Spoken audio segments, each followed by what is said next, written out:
on News 3 Now. Welcome back. Every 3 seconds, someone is diagnosed with a new case of dementia somewhere in the world. Alzheimer's is the most well-known form of the disease, making up nearly half of all cases. September is World Alzheimer's Awareness Month, and our local organization is raising money in a new and COVID-safe way starting today. Cheryl joins us this morning. She's a walker, and I think we're going to go to her in a second. Hi, Cheryl. Hi. Thank you so much for talking to us. So you're out in Stoughton this morning, braving the rain for a flower sale.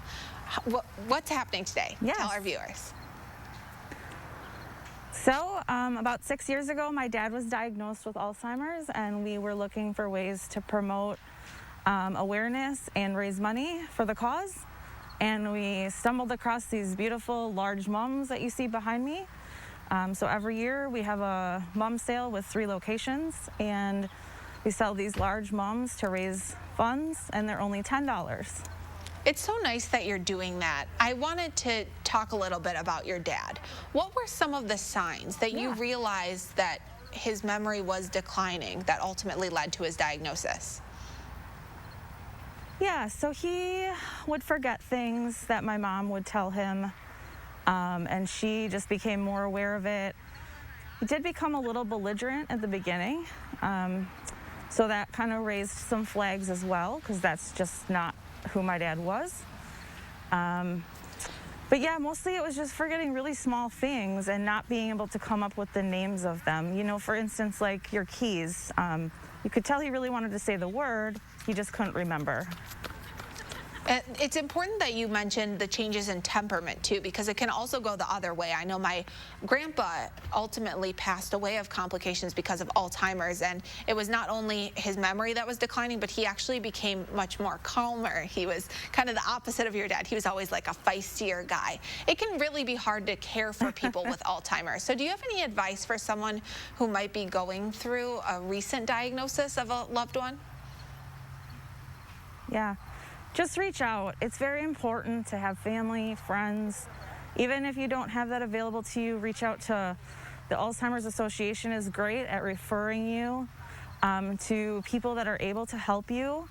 It's a lot. My mom is his daily caretaker, and it's, you know, kind of almost like dealing with a young child, especially as it progresses. So it's important to give the caretakers a break, because they're the ones who ultimately have to deal with that. So, you know, we see a lot of hard work going into that with my mom, and so we try to give her breaks of time to just get away for a little bit. And what's the ultimate goal, the end goal here? You're raising money today through this flower sale. You also raise money through that virtual walk. Are you looking for a cure? Are you looking for better treatment? A little bit of each?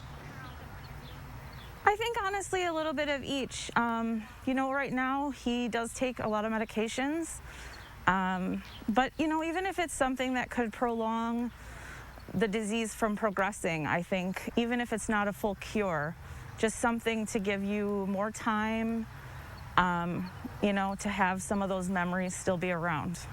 And it'd be nice if they can slow down the decline in people's memories as well. I know I was always savoring every last minute with my grandpa until he no longer would even know who I am anymore.